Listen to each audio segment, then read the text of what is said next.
Your parents were too busy. Your education let you down. People told you culture wasn't for you. But you're not stupid, and this stuff's really interesting. Join us for some drinking and thinking about the best of 5,000 years of human civilization. After all, it belongs to you.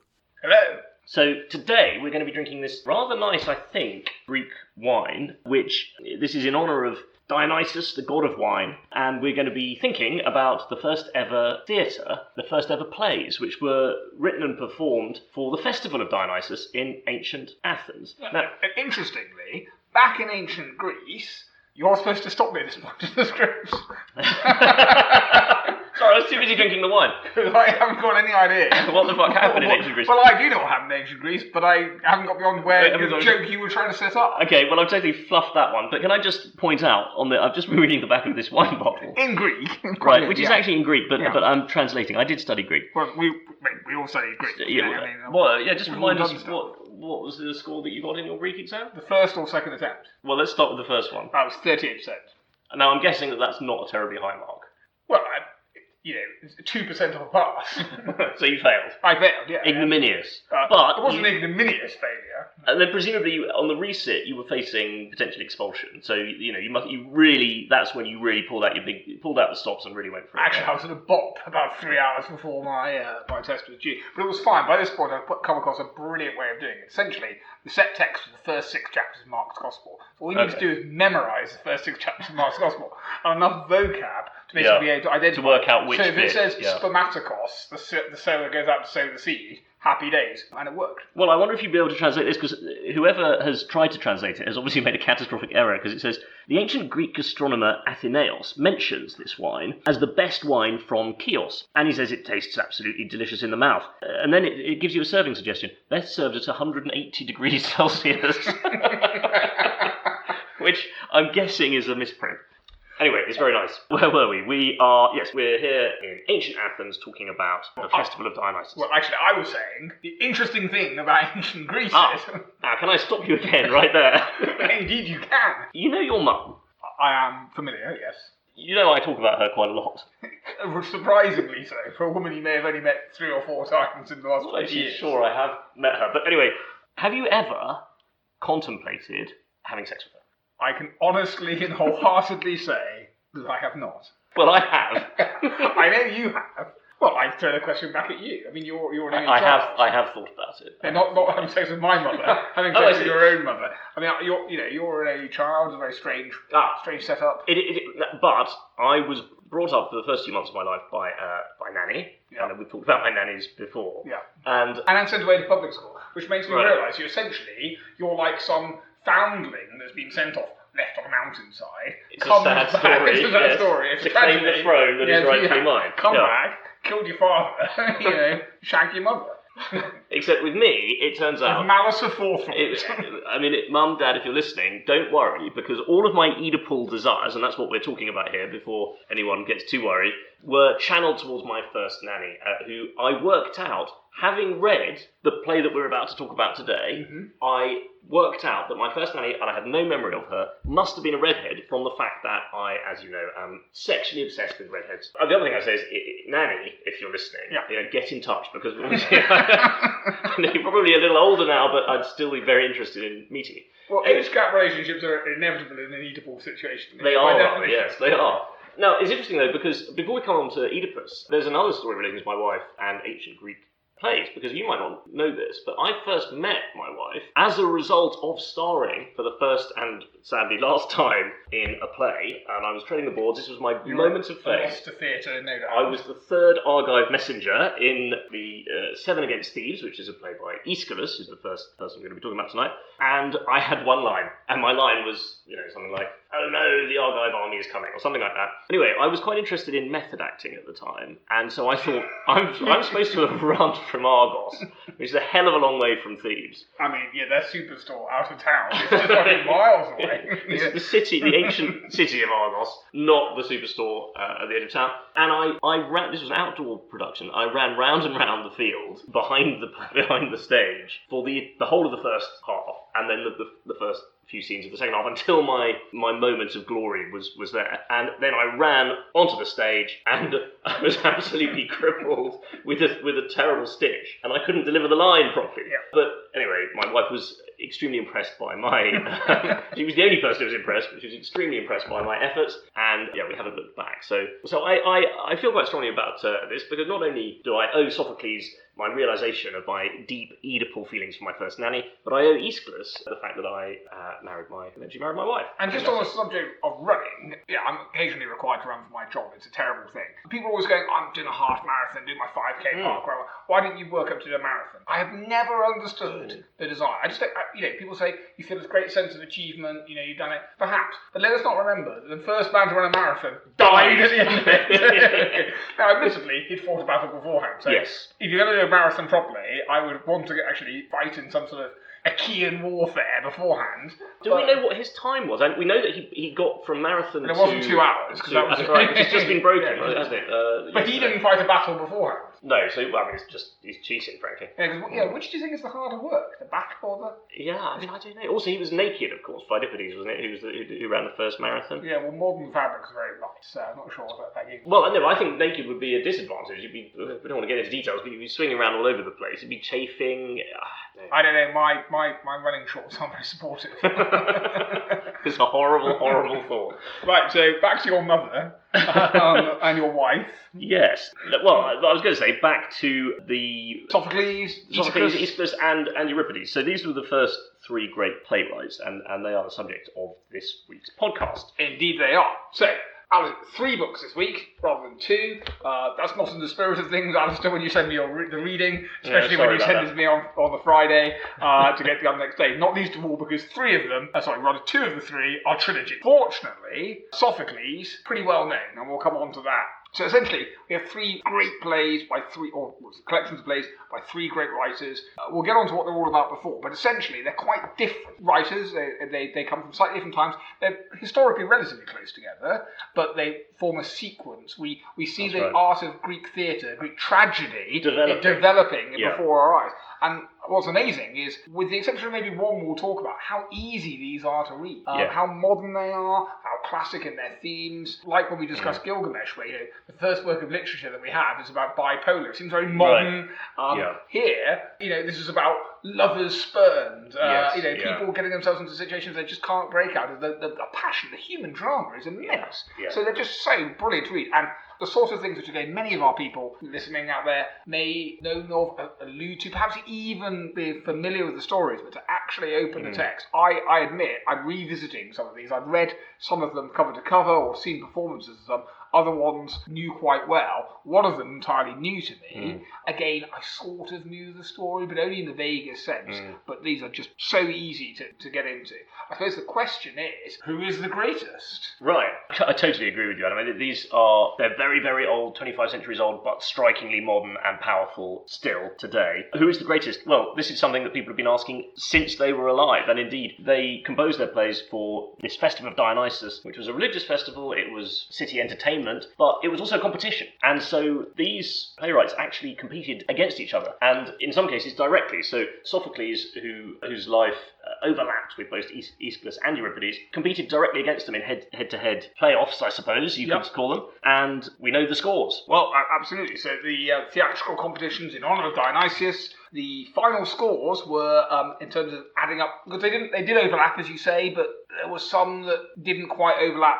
So we had Aeschylus 13 times the victor, Sophocles 18 times, and we know that he beat both Aeschylus and Euripides, who's the other person, came up with 5 victories. We know that Sophocles beat both of them head-to-head, but we don't think that Aeschylus and Euripides ever competed against each other. I suppose you can totem that up. I'm going to put Sophocles out in front. Well, hang on though, because you say that, but there are 2 other ways in which they competed and arguably came up with different answers. So, first of all, in our Wildcard today, we've got Aristophanes, who was a contemporary of Euripides and Sophocles, but a comic playwright, and he is the earliest comic playwright whose plays survive. And he has written a play that we're going to come to later, in which the 3 of them compete for the prize of who was the best playwright. And the way he hell. scores it, in hell, yes, he does a battle of the books. This is his way of getting Euripides to go against Aeschylus head to head. Head to head, right, exactly. And he arguably stole the idea from our podcast, I think. He must have been informed by Dionysus or whatever that we would kind of come up with this idea separately. It's a genius choice, because it is the Battle of the Books. It is the Battle of the Books. In Hades. In Hades, yes,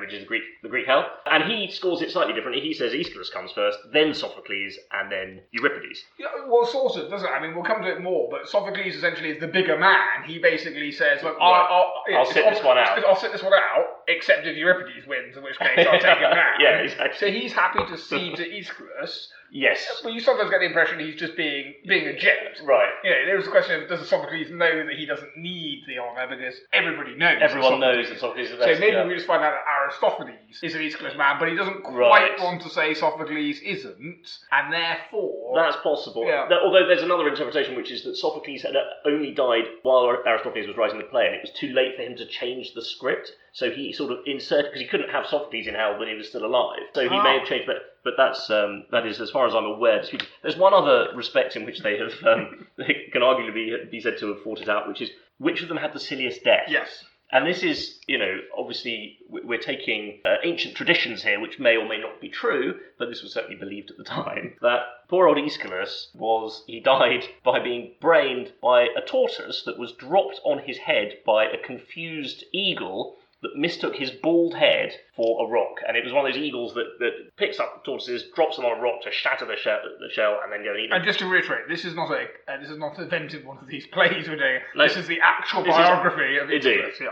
And this was, this has been believed ever since. Sophocles, he lived to a ripe old age. He wrote, I think, about 90 plays, but he is deemed to have died of shortness of breath, brought on by trying to read out part of his own play, without breathing in the right places. And then poor old Euripides, gobbled up by Molossian hounds while he was on holiday in Macedon. You've got to be careful for them. You've got to be careful. Yeah. So I don't know. I mean, I think probably again Aeschylus wins on the silliest there. I mean, that is not a dignified end to a great man. A bit.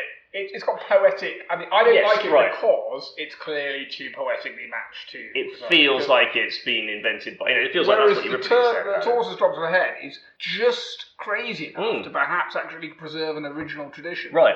Because who'd make that up? It's really worried me, and I've been using Regain for Men, and I've doubled my my use of it since then, because I'm starting to feel on top. I don't want to be brained by a tortoise. That is not a good way to go. I mean, how many people have died in the capital this year alone? Get the knife crime epidemic. When? Someone needs to do... Sadiq Khan, if you're listening, someone needs to do something about these flying tortoises. And the Molossian Sort it out, man. We've managed to fight back to south of the river. Yeah. Less of a problem. So the point is, we've got these different ways of scoring them, but we are here to find the definitive answer. And you can help us at home. Please write in once we've made the cases of the prosecution. One of our stories today, one of our tales, one of our texts, one of our plays, is of course essentially a courtroom drama, and the first courtroom drama. Yeah. And you can be part of that. You can be part of the 10 honourable, the 10 wise elders of Athens. Yeah. I will be obviously the god Apollo. And I'll be Dionysus. Athena. Okay, right. Right. So let's start with Aeschylus and the plot of his trilogy of plays, which is called the Oresteia or Oresteia. Help me out here. Oresteia. So you're going for Oresteia. Oresteia. Yeah. Okay. Happy days. Which itself is made up of 3 plays. It is a trilogy of plays. Agamemnon, number 1. Number 2, the Libation Bearers. And number 3 is the Eumenides. Okay, so what do we know about the author? Well, he lived around 500 BC, so about 2,500 years ago.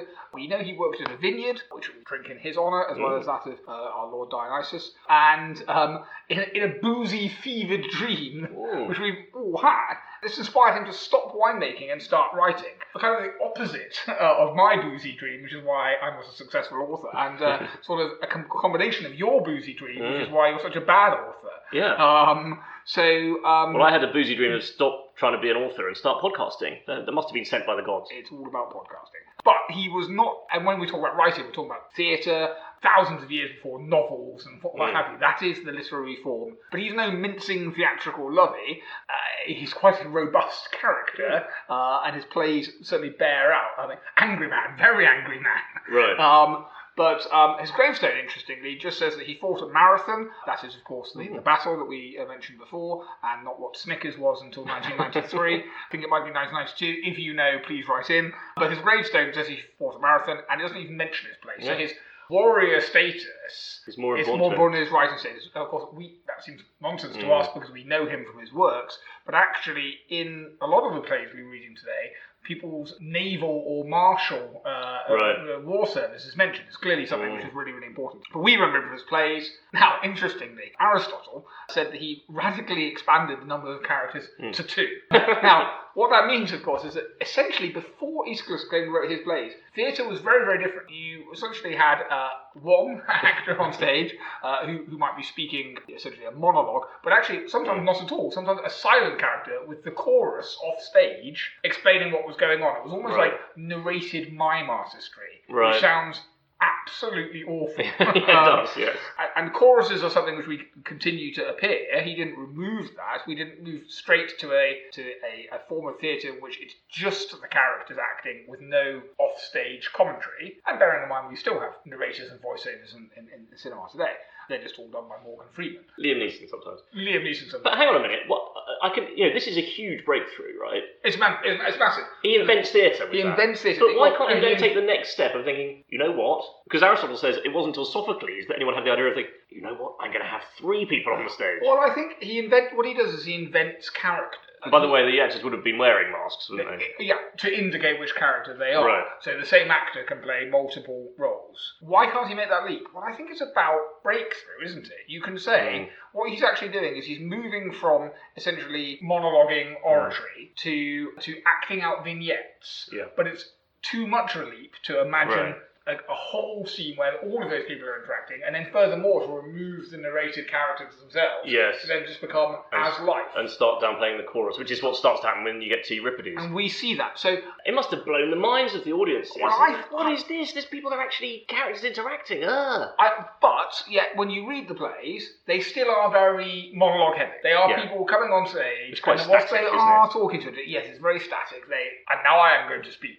Yeah. Now I am going to speak. But, and I think this is important, we've talked about this before, Citizen Kane. Right. So we have another very good friend of ours who said Citizen Kane's the worst film he's ever seen. Just to put it in context means that it's worse than Star Wars Episode 1 in his mind. So he has said, Citizen Kane, Star Wars Episode 1, and he's literally said... To be fair, Citizen Kane doesn't have the Duel of Fates three-way lightsaber battle. That's true. Yeah. I will accept and if it did, it'd be a magnificent addition. If instead of saying, Rosebud, he said, the Force is strong in you. Well, at last we can reveal ourselves that. against the Jedi, Rosebud. But I see where you're coming from, because Citizen Kane is a great film, although sometimes I think its love of it is overstated by the sort of people who love to go, oh, you don't understand. But it's like, where Citizen Kane's greatness comes from is its place in the history of cinema. It invents modern cinema. However, when we go back now, we see it, and it's just using conventions we're very familiar with. It's invented, but if you take it out of that context, well, is it greater than all the films that came on and built on those things? And I think Aeschylus sits in that territory, which is, it's superb. What he's doing is groundbreaking at the time.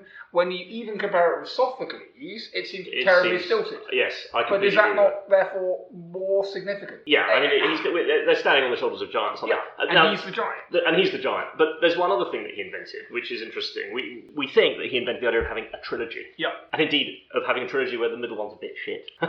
Which is tends to be the problem with all trilogies. No, it's interesting. Arguably, though, when we come to Sophocles, well, you could argue that in going in chronological order, that's true. Though I will stand up for Oedipus at Colonus when we come to it. Sure. But anyway, when we get to Sophocles invents the idea of telling a trilogy out of order. Yes. Which George Lucas then goes and uses with Star Wars. Begin with episode 4. Why not? Because Sophocles starts with the final bit of the story, and then we go back and find out how it happened. That's right. But it's better than episode 1. Because Pretty George much everything Lucas is better wrote than The Phantom episode Menace, whereas Sophocles wrote Oedipus the King. Yeah, which will still be remembered in 2,500 years. I think The Phantom Menace may well be, but not for the reasons that they were. Aeschylus basically invented modern theatre as we understand it, and the trilogy, as you say. And the trilogy is known as the Oresteia, Is that how we're doing Coming it? in? Yeah, that's fine.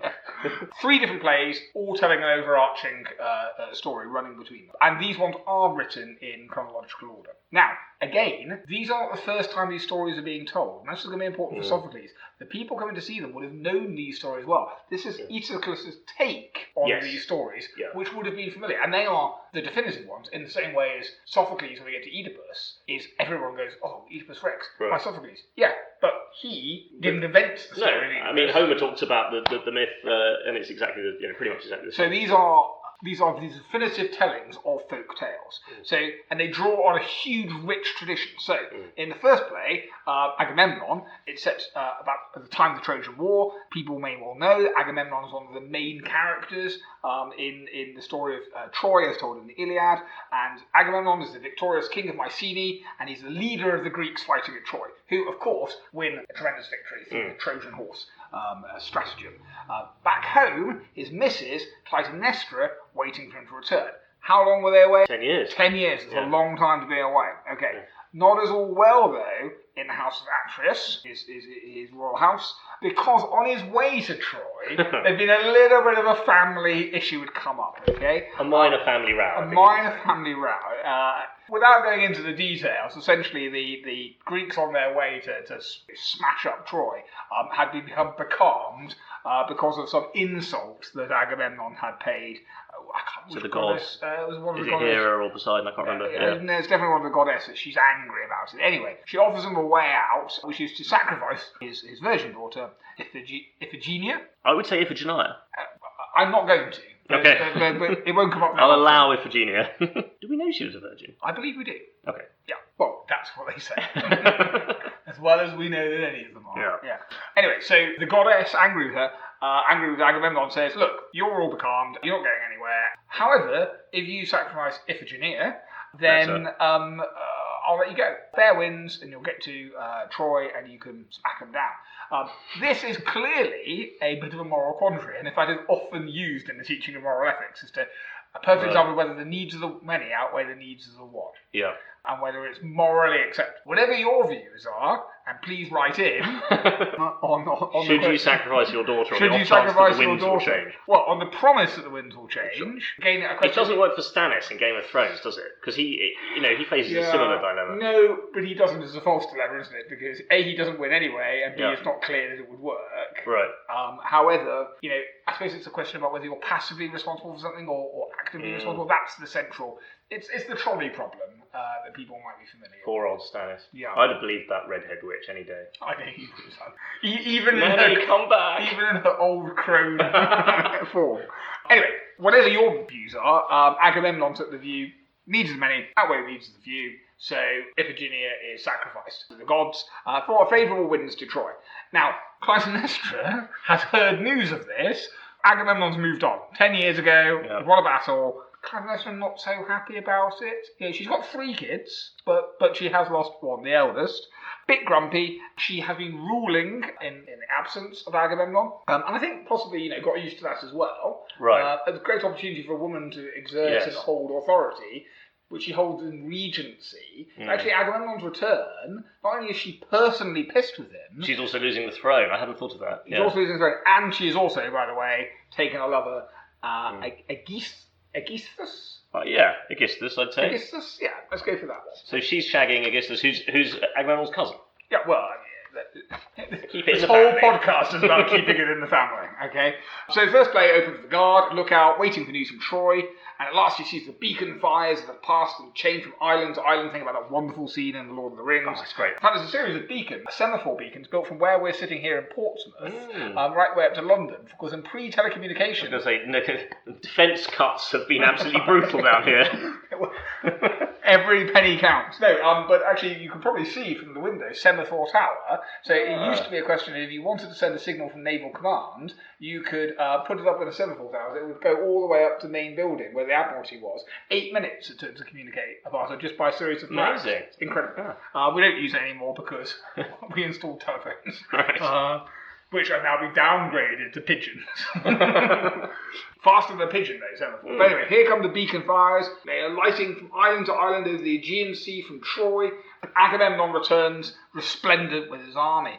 Now, we did sort of slightly suggest that Clytemnestra had been a bit naughty. She's taken his lover, Aegisthus. But Agamemnon has also, it's been 10 years, and he has basically turned up with a sex slave named Cassandra. People may remember, even if they've not read the Iliad, may be familiar, she is the prophetess who is doomed to tell the truth correctly and foretell the future, but never be believed. That's her curse. Yeah. So, returning character, she turns up, makes another prophecy, essentially everything's going to go a bit wrong. And no one bloody listens. Don't go to the palace. Leave it ain't worth it. You know, Agamemnon, destined by fate not to listen, by command of the gods, really, and the questions of agency will come up time and time again in this week. But it is annoying. I mean, she was the one who said, that wooden horse with all the funny noise that it makes every time you move it, almost as if it's full of soldiers. Let's not bring it into the city before we check out what it is. And everyone's like, oh, don't be silly. But do you think after that people might start listening? Well, but that raises a really interesting. We see time and time again in all the books we're going to read this week that there is that question about whether people's agency. In fact, I'd argue Oedipus at Colonus, just to go back to that, is all about, much maligned actually, is the weakest of the trilogy, the Phantom Menace of the Theban world. Or at least, let's say, the Return of the Jedi. Yeah.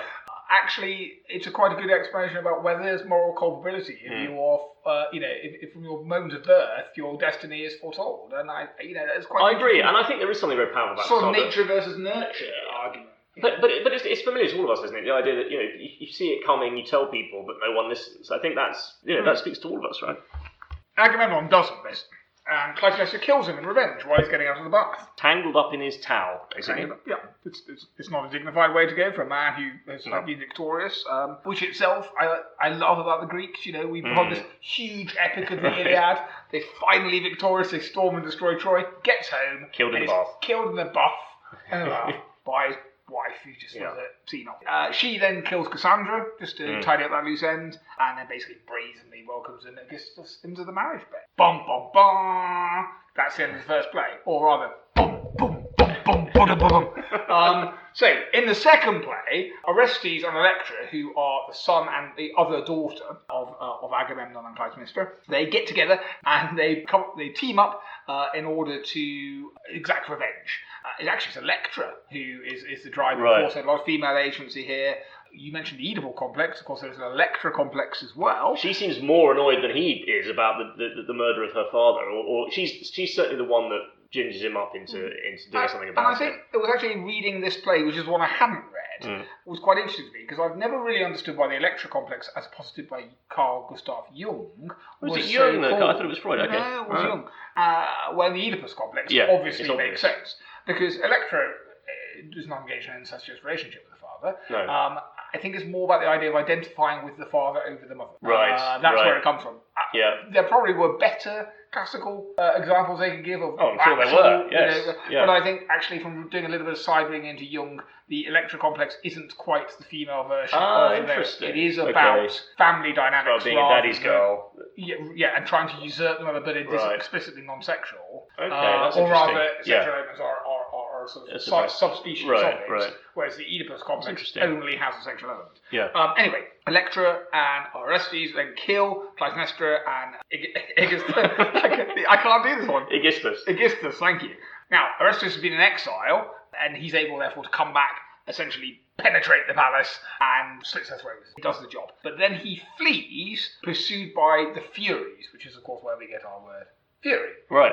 Which are essentially the demon goddesses of punishment. They are elemental forces crying out for vengeance from Clytemnestra's ghost for the sin of matricide.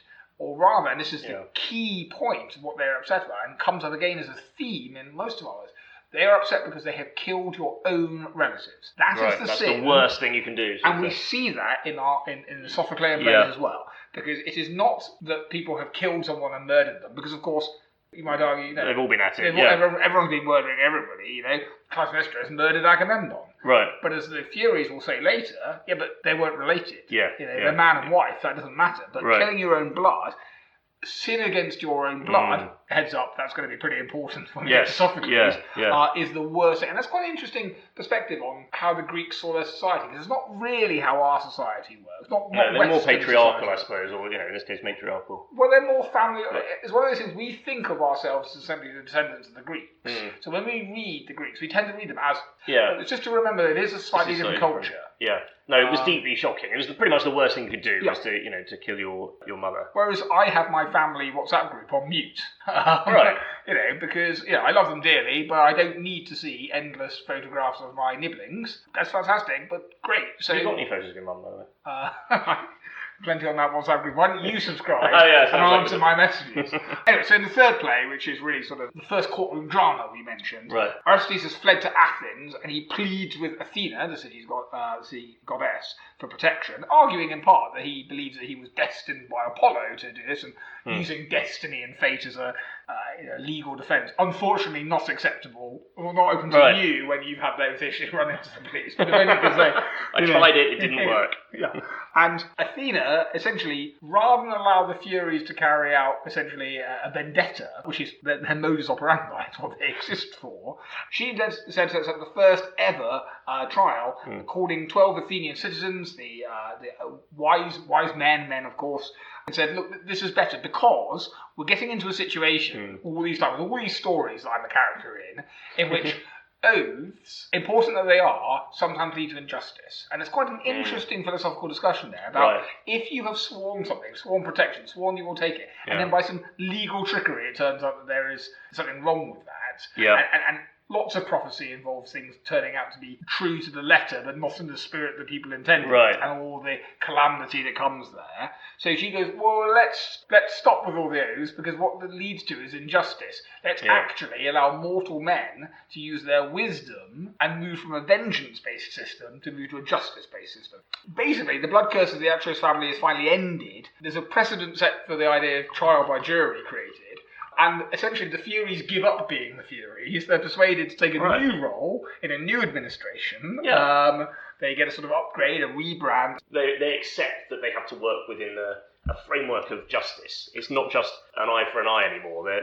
There are rules, legal rules. Yeah, and I think the interesting thing to say about this play is it's clearly an origin story for the idea of trial. It's the origins of effectively of Athenian democracy and the rule of law, isn't it? And it's fascinating to have that in what we start out in this mythic eye for an eye, people killing each other in vengeance, and then at the end suddenly you've got the creation of what we would see as the very beginnings of modern rule of law. It's what they technically call an aetiological story, which is the explaining how something comes about. Think of the Just So stories, how the camel got its hump as well.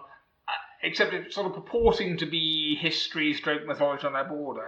As a result, because I would argue this is so clearly trying to achieve something, it is therefore not very good. Oh, that's interesting, because I found this quite powerful. Although I have to say, I prefer the justice of the old gods. If someone fucks with my family, I'm sorry, I'm going to take them down. I'm going to chop them up with an axe. You're going to be fucking with your family. Nanny, come back.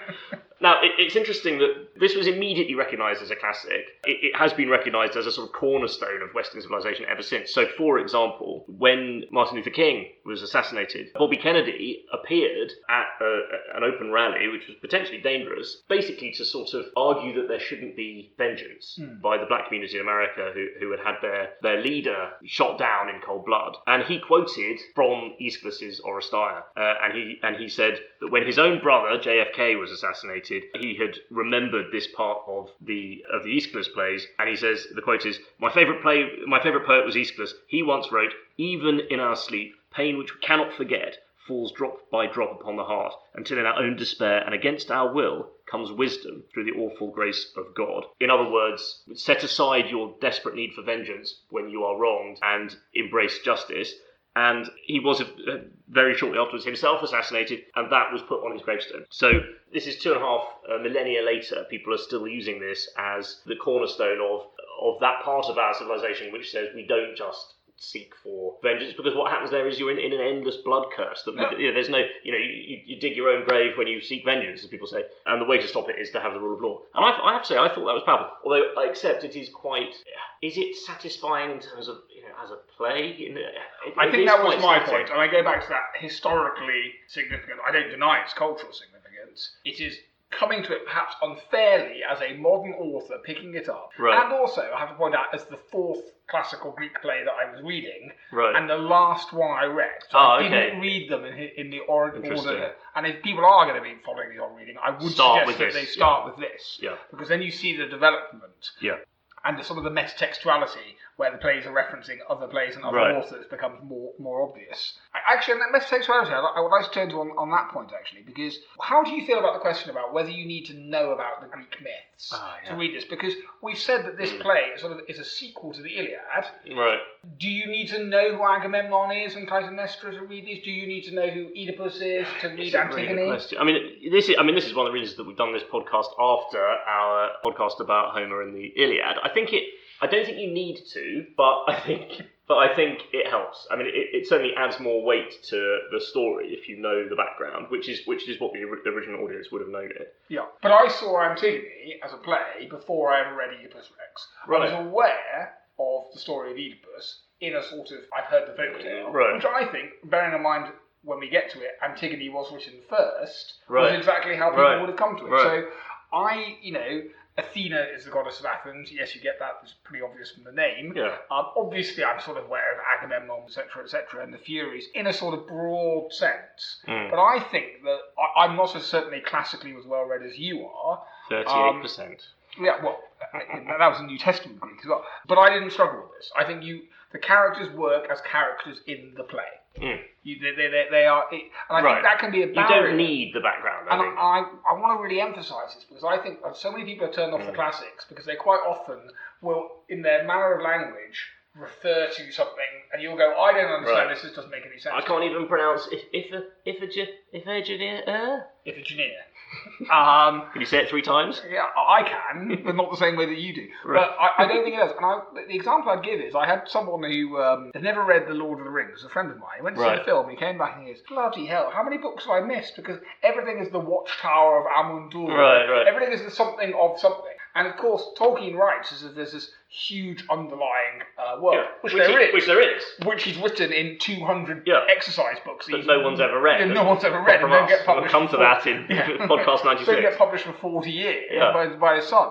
But it makes the world more real. Yes. And, so do you need to... I hadn't read The Hobbit by the time I actually read The Lord of the Rings. Do you need to have done... No, of course not. You explain it. And I think that's the classic... Pick up any one of the classic texts and it will tell you... It will speak to you and it will tell you what you need to know. Don't be worried that they're referring to stuff. Enjoy the pleasure of coming to that later. For the first time, And also bearing in mind that the stories, the plays are not necessarily written in order. So as we keep saying, sometimes the play that references an event which is a prequel to the play you just read might be written afterwards. Star Wars Episode 4. So I just thought it was really worth mentioning. Just talking about, I think that's a very good point. And what you're just saying, talking about Star Wars has made me think of something else, which is this is going to seem ridiculous to us now. But one of the other things that Aeschylus invented with this trilogy was lightsabers. Sadly, there are no lightsabers. Special effects. So apparently, we are told that when the Furies appear for the first time in the plays, the audience at the time, because they believed that the Furies were real deities, they actually believed in them. When they first saw it, they'd never seen anything like this before. Women went into labour in the audience. Men pissed themselves with fear. All right. It's a bit like The Exorcist. It's like The Exorcist. Yeah. Now I think if we went back in time and watched it, it would just be a couple of guys in a mask going, and we probably wouldn't be that impressed, right? But history is context is for kings. Context is for kings. Now, there's one other thing I'd just like to say about Aeschylus, and we're talking about just moments of genius that should last for all time. There is a hotelier, a Greek hotelier in the present day, who has a sort of small, crappy pension just outside the ruins of Mycenae, where this is set. And as anyone knows who's been there, he's put up a sign that says, Hotel Clytemnestra, special offer, half price for room with bath. And you think, please tell me that is deliberate, because that's genius. If it's not, what an idiot. And he should read the play or listen to this podcast. Well, I like to think that it was deliberate, that he knew that, and that you're making some sort of cultural assumptions there. Now, so there's one. I mean, there was an excellent description of this complicated plot. There was one thing you left out, I thought, which is worth mentioning, and particularly for those people who've been enjoying Game of Thrones, which is that Aeschylus, the reason why he's got his own beef with Agamemnon, it's not just that he's shagging his wife and wants to sort of sit next to her on the throne. It's that his father, Aeschylus' father, was Agamemnon's uncle, and Agamemnon's father, Atreus, is the house of Atreus, made Aeschylus' father, Thyestes, eat two of Aeschylus' brothers in a pie, or possibly a kebab, it's not clear. A massacre? It's possible. And I think this is interesting, because that is something, we've seen it in Game of Thrones, it's a really, it's an ancient trope. This is where it comes from, and there's an interesting postscript to this, which is that I have actually indulged in cannibalism. Yep. When my children were born, I asked the hospital to keep the placenta, and apparently lots of hippies do this, and they bury it in the garden or something like that, and then dance around naked in the moonlight with crystals or whatever crap they do while they grow to make their armpit hair particularly luxuriant that month or something. I don't know what it's all about. That's not the body shape thing. So, but the point is, I was just interested in this story, and I wanted to know what would it taste like if you actually, I mean, obviously didn't eat a baby, but the closest thing we've got, which is placenta. And I can give you a tasting note, which is, it's kind of like a cross between haggis and a sort of quite nice but spicy sort of blood sausage. Interesting. I mean, so long pig, you mean the various whole meats. Yeah. See, some people argue it's very bacony. Porky, definitely. I'm told, and I've done a bit of research on this, and again, not because I'm, worrying, not like you are, but only because ritual sacrifice and it sort of came up in my theology degree and the concept of cannibalism as a blood right. Veal. Veal. Now, veal is apparently the closest. And some people actually recently, there was a story of a man about 15 years ago who his leg had to be amputated, and he requested whether he could eat it. Fry it up. Yeah. What a legend. And he invited some friends to join it. Really? Now, I hope my leg never is amputated, but I have to admit, but if it is, would. Yeah. Would you join me? I would definitely. I would tuck in. I don't know. There's a lot of good meat on that leg. I mean, just take it to a butcher. Like it's only thrown out otherwise. Yeah. I don't know if it's gangrenous. Right. Yeah. I mean, I think it depends on what yeah. But you make You'll be a bit gouty, possibly. By then, yes. That's why the leg's coming off. Cheers. Cheers. But you make a good point. For those people who are scared of the classics, Game of Thrones. Yeah. Whether it's in the TV version or you've read A Song of Ice and Fire, which I haven't. Yes, but you will be doing all of that before podcast 93. Not until it's finished. Look, if you can follow Game of Thrones, you can follow the classics. And it is as viscerally powerful. Yeah, and you probably know some of it. Yeah. You've heard of the Trojan horse. Yeah. It's in the background of the occasional things where even if you think, we didn't do any of that, my school didn't do that. Yeah, it's not for me. They told me it wasn't for me. They told me it wasn't for me. It is for you. It is for you, because these are the great worlds. Yeah. And they inspire so much. Like Game of Thrones, there are things that you have seen and read which have been inspired either directly or indirectly from these things. And they are brilliant. They are timeless. We're still talking about them 2,500 years later. Which, truthfully, think of what's one of the most significant books of the 20th century. We're going to come to it, but I don't know. Think of a great book, Brighton Revisited or something. Right. Will they still be talking about it? They're not going to talk about that in 2,500 years. They just won't, because it doesn't as viscerally say. It's a great book. It's one of my favourite books. But they won't. Well, you know what? It's because Archaeologists of the Future will obviously resurrect existing literature from our podcast, and we're going to go through the kind of instead of Brideshead. So they won't even heard of it. That's why we're making backups on huge stone menhirs erected in the garden. Yeah. Podcast for all ages. Absolutely.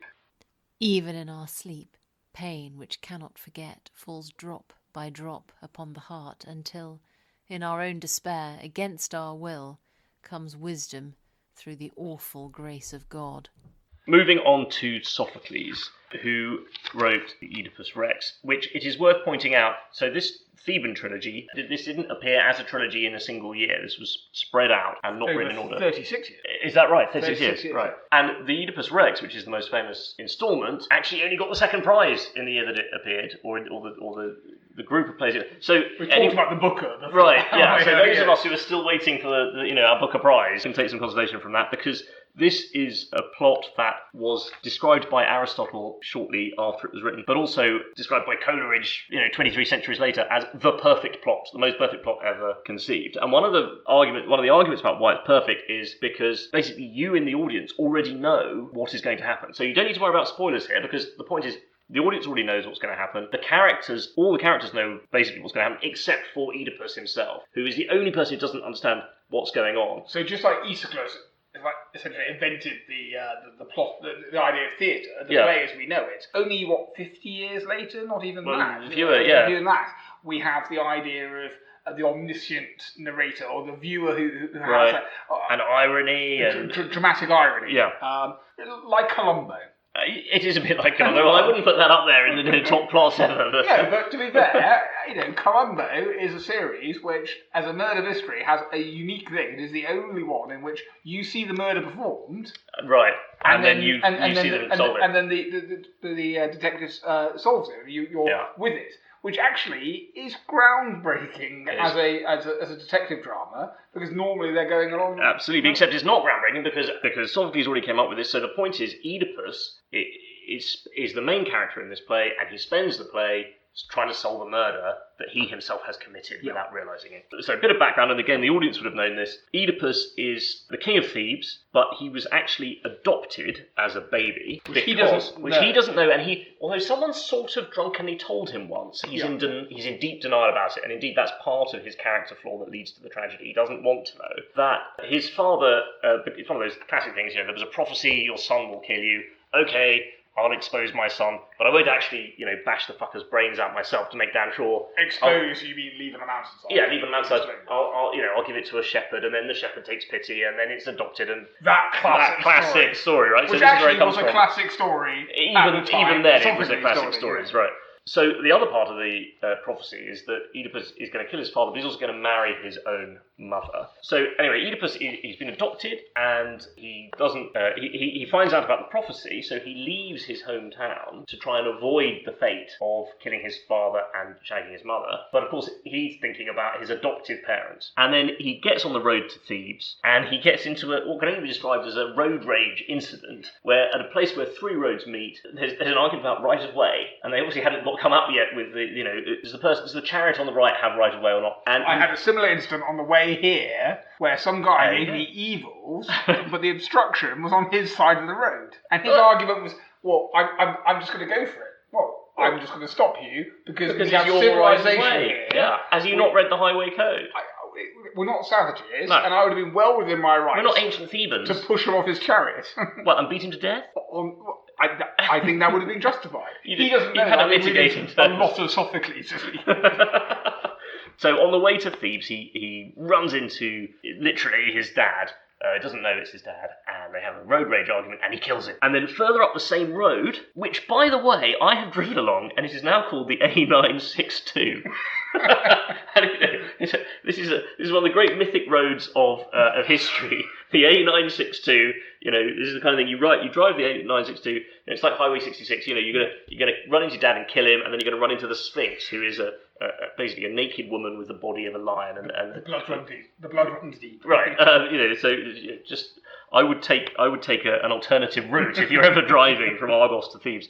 Anyway, he meets the Sphinx, who is a Sphinx, basically, a sort of kinky lion monster with powers of prophecy. We've had monsters before. But actually we're monsters light, apart from gods and Furies this week. Yeah, so it's good to have a proper monster, and this is a good monster. As being quite an older tradition. Monsters seem to disappear. That's right. So the point about Oedipus is he comes from a generation before the heroes of Troy. This is back in the kind of the era of Hercules killing the monsters off, right? So this is the moment at which we get from mythological history into the legends of proto-history. I know I'm interrupting you, but I just want to ask at this point, do you think that the Greeks believed that monsters had existed?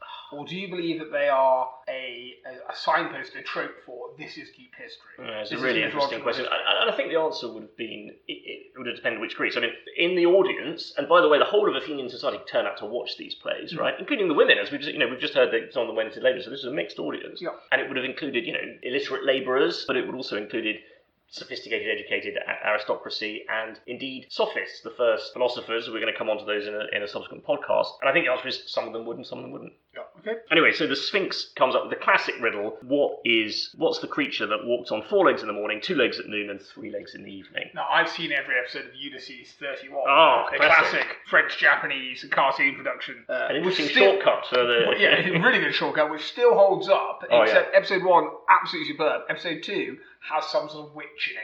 And it's all a bit... Cersei. Yeah, but it's done really badly. But it's just the episode is great. Oh, it's great. It genuinely is brilliant. It's brilliant. A great shortcut. Can't recommend it enough. So I know the answer. And the answer is? The answer is man, Yeah. who in his infancy crawls on 4 legs, Yep. but in his adulthood walks on 2. But then as an old man, aged, with the help of a walking cane, walks on a 3rd leg. And Which is exactly what Oedipus will be by the end of the play. And right? thank you, Ulysses 31, for telling you the answer to that. If you ever run into a sexy but absolutely terrifying half woman, half lion on the A962, you will know exactly what to say to her. It's amazing to think how much of my cultural bedrock was actually laid down. And I'm not joking here, by both Ulysses 31 and D'Artagnan and the Three Muskehounds. Classic. And The ultimate shortcut to French around the world, 19th century literature. Around the world, they say Willy Fogg.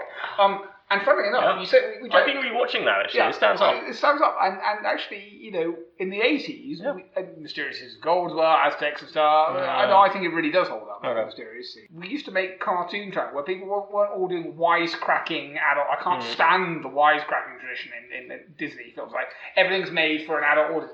Instead, no. But instead, treat the children as if they're adults. Yeah, when we were children, which gets you in trouble if you take left time. But when we were children, they made cartoon 26 episode adaptations of mythological. And if your bloody nanny, stops you from watching one of them, you've completely lost it because everyone at school knows the plot, and you're never going to get that back. They didn't repeat it for years. They didn't, but thank God for DVD. Nanny. I actually got Mysterious Cities on a sort of import from Japan because it wasn't released for years. So I come round and watch it? And I haven't got it back. So Chris, the landlord in Brighton, if you're listening, I hope your daughter's enjoyed it. It's all right. I'll buy another copy. It's down to £12 on Amazon. But for our listeners at home, if you haven't watched Ulysses 31, you really should, and then you don't need to listen to the next couple of podcasts. Absolutely. But please do. Was it? Was that the pub with the alewife in it, by the way? It's the pub with the alewife in it, yeah. Anyway. Oedipus answers the riddle of the Sphinx, and he goes on to Thebes, and he marries Jocasta, who is the widow of the man that he has just killed. Laius, and is also, unbeknownst to either of them, his own mum. Now, there's then we get into the action of the play itself. This is the sort of backstory that the audience would know. And the action of the play itself opens with Oedipus trying to solve the murder of Laius. He doesn't know the identity of the man he's killed at the crossroads, right? So he knows that Laius has been killed, he's married the widow, and there is a plague on Thebes, which, when they ask the oracles say, oh, well, it's because there's been this pollution caused by a murder. And so he says, right, okay, I'm clever, I'm Oedipus, I'm going to solve this. I think it's a good point, just to, you've already said it, but just to make that clear. We begin in what they call in media res, in the middle of the story. So you just described the backstory, which we, as the audience, become aware of. It's mentioned through the course of the story, but we begin where all that's ancient history. It's not told. Right. You're straight into the middle of the action. Straight into the middle of action. Although, of course, which is powerful. We think people mostly would have known that story. But it works if you don't, which means it works for a modern audience who, if you somehow had never heard of Oedipus, right, and you're only sort of aware of it. Oh, isn't that the thing where Freud says you want to shag your mum? That's your knowledge of it. Well, you're not missing out because that's all that Oedipus. Oedipus doesn't know anything more than you. Exactly. You know more than the main character. You know more than the main character, and indeed, other characters keep trying to tell him basically, and he just won't have it. Or subtly hinting. So he asks for advice from Tiresias, who is, I think, what we would call these days a trans individual. He's someone who has moved from being a man to a woman, and then I think back again. And by the way, interestingly, he's asked, not in this play, but in other myths, is sex better if you're a man or a woman? He says, much better if you're a woman. I'll just throw that out there. Written by a man, though. It's true, written by a man. Anyway, he's an interesting character. He's blind, but he's a seer. He knows things, and basically, he doesn't want to ruin Oedipus's day, so he doesn't kind of spill the beans immediately. But Oedipus detects that he's being evasive, and he's very rude to him, and eventually just insults him and say, "Oh, you're just blind. What do you know?" And Tiresias says, "Oh no, Oedipus, you're the one who's blind. Blind because you can't see that you are the real criminal here. But also, of course, he's ironically foretelling what's going to happen to Oedipus. Oedipus, he won't take the hint. He carries on looking into this. People say, "Oh, just stop. Don't look any further in case you find something that you don't like." Even Jocasta, his wife, well, as the story goes on, she doesn't know. No one knows. No. So you're saying that people keep trying to tell it, but it isn't as close. It's not as close clear as cut as that. But I think it's fair to say that she realises sooner than he does. Yeah. And is absolutely horrified because, of course, that means that she's married her own. But is son. happy to just park it. Well, to be fair, she kills herself. She does kill herself. But the consequence, yes. That's true. It's the moment that he realises. So, and there's this awful scene where Jocasta says, "Oh well, don't worry. I know that it was foretold that that you were going to kill your father, but Laius can't be your father because we know that Laius was killed at a crossroads." And she obviously doesn't know that Oedipus has just killed a guy at a crossroads, and that's the moment where he first starts to think, "Oh God, 20 years ago, right, 15 years ago." Interesting that he hadn't told her about that incident on the A962. You won't believe the journey I've just had. First of all, this weird lion woman asked me a riddle. Sorry, are you suggesting that we have to tell our partners every time we kill someone the most in a random road rage incident? Right. Anyway, Oedipus, but he gets this hint that, oh God, I need, maybe there is something to this. He slowly but surely, the truth starts to come out. Jocasta realises, and she goes into the palace and hangs herself. And then finally, he can't hide from the truth anymore. And he also discovers that Jocasta he realises what he's done. He's killed his own father. He's shagged his own mum, had children with her, and now she's 4 children. Who will come to admit, and now she's killed herself. And he discovers the body. She's hung herself, and then he takes the pins from her dress and he stabs out his own eyes. And then he appears back. I mean, it's an absolutely horrific moment. And then special effects. So it must have been people giving birth and pissing themselves in the audience again, right? And then the end of the play is just the chorus left on an empty stage, just in shock. And then they say, well, this is a Greek maxim: consider no man lucky until you know how he dies. And then there is Oedipus left, with absolutely nothing except his own shame, and he flees to Athens. And that's the end of the play. Okay, the end of the play, but it's part of a trilogy we mentioned before, although unlike Aeschylus, not written as a trilogy, and in fact not written in that order. We mentioned a bit like Star Wars. Funnily enough, even though Oedipus Rex is the great story, it has 2 sequels, if thought of chronologically, Oedipus at Colonus and then Antigone. Right. But Antigone, the final one, was actually written first. And that's a great play as well. I think, controversially, Antigone is my favourite of the plays, right? But possibly because Oedipus is so classic, right? It's so well known, that's taken as granted. Oedipus Colonus is the one which people enjoy less, but rereading it for this podcast, I actually found a lot to enjoy. Well, tell me about that, because I have to say, I found that pretty boring. I mean, you've had this extraordinary plot, this incredible incident, you get to Athens, and then it's just him sort of whinging about, it's all terrible, and his daughters turn up. It's like, oh, Dad, do I call you Dad, or do I, do I call Mum Grandma now? It's a nightmare. Oedipus Colonus is set many years in the future. Oedipus is an old man. He's been exiled from Thebes. He wasn't put to death, and he's essentially wandering, unwelcome everywhere. His story is well known. No one wants him because he is at the front to the gods. But at the same time, people pity him because they sort of realise it wasn't his fault. Right. And that actually is the central dilemma of the play. Now, he's supported by his youngest daughter, Antigone, but also he's on good terms with Ismene, his elder daughter. His 2 sons, they're just sort of... They're all at war with each other over the succession, which is interesting because there's actually a discontinuity with that. Rather like Star Wars, where Princess Leia remembers her mother, actually the continuity doesn't quite work. Creon is clearly the ruler of Thebes at the end of Oedipus Rex, but that isn't the case in Oedipus at Colonus. Right. And Antigone also has him as the beginning, so Sophocles attempts to deal with it, but it doesn't really matter. No. So Oedipus at Colonus is essentially where Colonus is a sort of sacred grove, an area of Greece. It all takes place. He's finding sanctuary there. And originally people are like, we don't want you here. But when they hear his story... They feel sorry for him. Well, there's a philosophical discussion at that point about whether you can be responsible for something if you were destined all your life to do it. Was I guilty? He didn't become the most unfortunate of men. He was born to be the most unfortunate man. Laius heard the prophecy that the man, that his son would kill him and bed his mother before he was born. This was a role that he was destined to play. He had no choice in. He made all the right steps. He moved away from his adopted home city. He tried to avoid it, right? Well, it's like when I prophesied that your first marriage was going to end in catastrophe, right? But you could say it wasn't your fault. You were compelled to do it. Well, actually, what kind of was your fault? I was Cassandra in this scenario. You were destined to never be believed. So there's a really good discussion, which I think it sort of resonates with themes of nature and nurture. Are you responsible for your acts if you're free forced will into and them? predestination. So I found a lot. There's a lot of philosophy in there. Colonus, which I'd never seen first. Because you're right, it's the least exciting. Antigone is gripping. It's about essentially the two boys end up killing each other in their fight for the throne.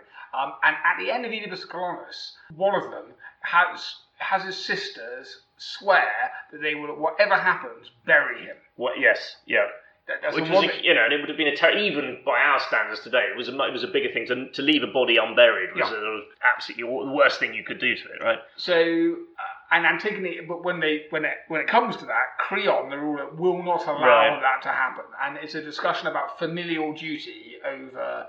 And in order to do it, she will be killed. She knows she'll be killed if she buries the body. But so it's a discussion of duty. Anyway. But again, Oedipus and Colonus has this question about oaths, and I mentioned this a little bit when we were talking about Aeschylus, which is, the Colossus, the Colossians, who essentially are sort of a tributary of Athens. Right. They swear that they will protect him, but then Creon turns up to take back his nieces. Right. Who obviously has a complex relationship because they are daughters of his. Are they nieces and great nieces at the same nieces time? And great nieces at the same time because they're of marriageable age. Now, who they're going to marry because there's quite a stain against the house. But he comes back. But that involved violating Athenian territorial claims. Yeah. And so this huge discussion comes where... And by the way, written at a time when Thebes and Athens were having a border dispute, so there's a political aspect to this as well. So the Athenians recognise that Oedipus is an abomination, his children are an abomination, and yet they have sworn him protection out of pity. Yeah. And they have to go to war over a stranger, and it comes with that question. I think that resonates with ideas of diplomacy. I mean, so they're dealing with big philosophical questions here. So I think, which I never really saw before, understanding there's a written third, that it takes place second, is essentially the philosophical coda to the whole Theban. Because the narrative is already done. At this point, if you've been following the story, all the exciting stuff done, it is really let's sit down in a big grove and not have much happen, but chat through what this means. I think he wrote it at an extreme old age, like into his 80s. As I say, 36 years between Antigone and Oedipus. So he's had time to think about it. Well, it's as long as between the rise of Skywalker and A New Hope, or me and Nanny. And you and Nanny. Yeah. Now, so it's interesting. You talk about free will and predestination. Of course, they're not mutually exclusive. Right? It's perfectly possible to say, okay, this has been foretold, but it's because of the choice, the free choices that you make that it comes out this way. The liberty of spontaneity versus the liberty of indifference. Right. That's you've described it better. And Oedipus is such an interesting character because he's a very attractive character, I think, because he's clever. He isn't just a sort of beefcake. He's an intelligent man who is thinking about things and trying to do the right thing, but ends up doing pretty much the worst thing that you could imagine. Now, there's an interesting thing about prophecy here. I was joking about the prophecies that I gave you a few years ago. So I was a victim of something like this. So I was driving from coast to coast in America, and we drove into New Orleans after a 16-hour epic day and night drive, right? We were absolutely wired. Went and had a few drinks, got a bit pissed. Went to a voodoo temple, right? And I had been consistently arrested for driving offences over the course of this long drive from California to New Orleans. So while I was in the temple, I was encouraged by the lady who ran the temple. I'm not sure exactly what her technical title was, but she was basically sort of priestess equivalent, to buy something from their shop. And they were selling kind of, oaths and good luck charms, that sort of thing. And I bought a little flask of magic oil that was called Law, Stay Away. And I thought, brilliant. I bought it, and I doused myself and the car with this law stay away.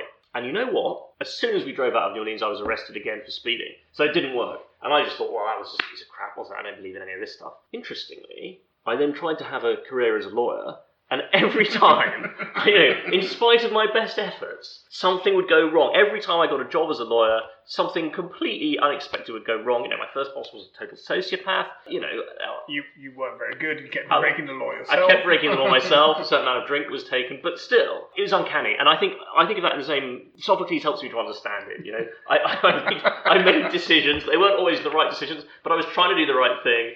And the prophecy came true in the end, in spite of how I misinterpreted it. That helps you to rationalise the abject failure that was your brief legal career. It was. Now, so the other thing about this, obviously, it is pretty kinky stuff. This he shags his mum.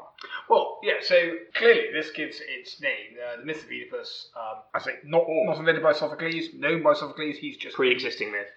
He is just the par excellence take on it. Gives its name to the Oedipus complex. Now, it's very easy to talk about Freud sort of dismissively, partly because it's all pseudo-science. However, he is a superb writer. I don't know whether we'll get to Freud in our journey, but I have a lot. Yes, 87. So if we look at the shelf, there's a lot of Freud. We're doing Freud versus Young. So we can talk about Oedipus versus Electra complex. Well, absolutely. But some of his books, Moses' Monotheism, Totem and Taboo, Civilization is Discontent. Great. Brilliant works of literature. Freud's argument was not that people wanted to shag their own as such, but he argued that there was inherently within every family a sublimated, a sort of hidden sexual taboo, which was that the child is normally the apple of the mother's eye, and that when they got older and they were less cute and cuddly, then they became more aware that the father had a possession over the mother that they didn't have. And as they were dealing with the separation that comes from not being a child anymore, they became aware that the father had a different relationship with, and because they were suffering from their own loss, they envied that. And as a result, therefore, they had a unconscious sexual desire because they were in competition with their father. And he thought of this complex, which he called the Oedipus complex, for obvious reasons, as responsible for a whole host of things. He actually thinks the origin of religion comes from this. Now, interestingly, I don't want to dismiss Freud, because even though his work is to say, pseudoscience, it's brilliantly written and is compellingly argued. I think it's quite clear that most people accept that Freud himself did have sexual feelings about his mother, which he attempted to universalise. But basically, he was a dirty old bastard and he tried to blame us for it. But in the Theban plays... I've never wanted to kill your father, although I have wanted to shag your mum. Yeah. But in Oedipus Rex, in Oedipus the King, when talking about... There's a question about, have you ever wanted to sleep with your mother? It's okay, people have. It's quite a common thing to have. Lots of people in your mum's case. So the point was... Do you remember the time when I hid the contents of a KFC mega bucket in your mum's bed? Well, it wasn't a KFC mega bucket. It was KFC with a chicken cottage. It was chicken cottage, or one of the many other chicken providers are available. Dixie chicken. It was some sort of I don't know, Iowa fried chicken. It wasn't even one of the southern states. Vermont fried chicken. Yeah, it was. I mean, yeah. You did. And the real question in all of this is, what were you doing in my mother's bed in the first place? Your mother is a very gentle woman, very giving. Right. So ultimately, Oedipus is one of those well-known texts. A classic, even at the time that Sophocles wrote it, inspires as we said, Freud and so much. Do you think it still speaks? Oh yeah, definitely. I mean, it's got this mythic quality, and it does feel like the perfect plot because you know what's going to happen. You can see it coming, but you can't do anything about it, and it weirdly feels right. Okay, but I completely agree. Which is just what your mum said to me. Yeah, indeed she did. Very thin walls. I think Antigone is brilliant. There's a modern adaptation of the Antigone story by French, if you think my Greek pronunciation, Agneux. Okay. But really good. And I hope I've inspired even you to have another look at Oedipus and Colonus. If you want a shortcut, because obviously I had quite a lot of reading to do and quite a lot of driving to do this weekend, but actually, because I'd read the Theban plays several times before and seen them all performed, I did take a shortcut in rereading. If you've got Audible for Amazon Prime, a free audiobook available, so you don't even have to use one of your credits, is a full cast adaptation with some sound effects and music, but keeping Sophocles' script of all 3 Theban plays, and sort of stars Jamie Glover and Haley Atwell. It's a good cast. I'll check that out.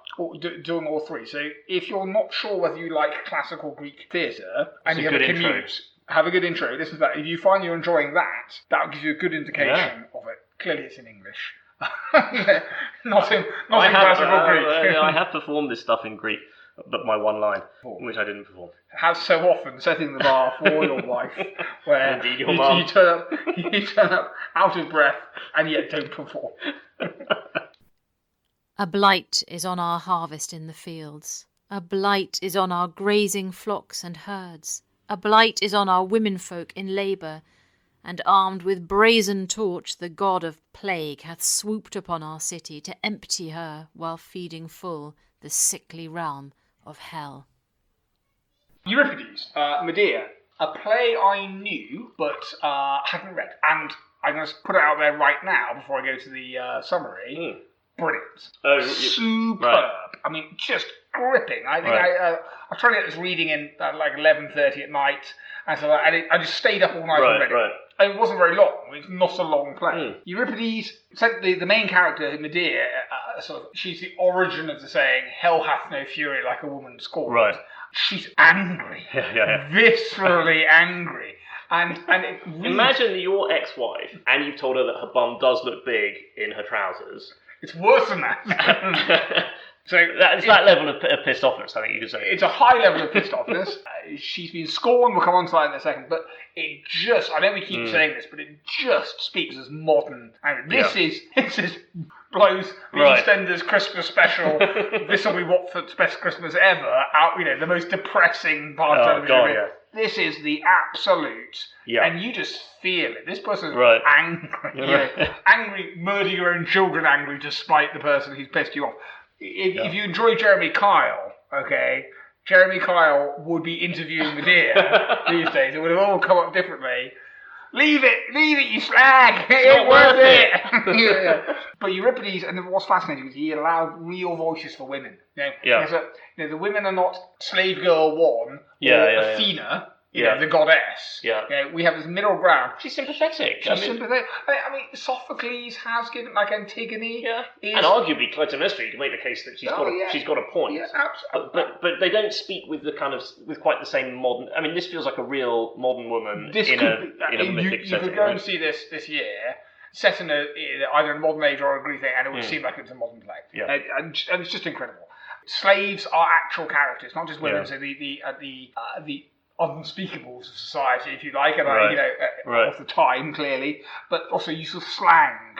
They speak as modern characters, as if they are present day characters for the audience of the time as well as us today. So they're not mythic heroes of the past like Oedipus. Right. They are not. And again, that must have blown the audience's mind. They're speaking. It's incredible. The audiences of the time would have seen this as fresh, as visceral. Euripides' work does it occasionally rely on the Deus Ex Machina ending? Yes, but again, this is so early on in the development of theatre, and just to be clear, a Deus Ex Machina is where literally a god from the machine, but essentially it references the special effects that we've talked about just being invented. It's like a crane, basically. A crane, basically. A god turns up at the end and says, and just sorts the plot out. Floats down on a wire and sorts everything out. The phrase still used to sort of critique and criticise modern development. I suppose a good example would be, I'm a big Doctor Who man. I enjoy the new series. I used to watch the classic series. There's an argument that the sonic screwdriver is often a Deus Ex Machina. There's an episode, remember, called Power of Three. Sexy redhead Amy and her husband Rory. There's a good script where the Doctor lives with them for the whole year. It's very good fun and games. They've got Stephen Burkoff who managed to get to appear in the Shakespearean actor Stephen Burkoff appear in ridiculous makeup for 5 minutes at the end, and it's literally solved by the Doctor waving a wand. Now the argument can be, That's not the purpose of the story. The story is about the human relationships, etc., etc. But you want a satisfying plot ending. When something just goes, well, I pressed this button and did something clever, which hasn't been set up, right? It can be disappointing. But it's early on. They're experimenting with ideas. Euripides, he composed speeches and songs. His stories often contain musical elements, though we lost the music, so they're almost operatic. That we don't really know how they went, but he also composed them for individual actors. So he's sort of working with his talent in a way that, you know, there are pieces designed for this person, which is something we won't see really again until sort of the modern era. The Elizabethan era, the start of the early modern. So we've come a long way since Aeschylus basically was playing to Euripides' his grandparents. Or exactly. You chaps wearing masks, right? You know, come on, then change the mask and be something different. Right. We've seen a huge development really quickly.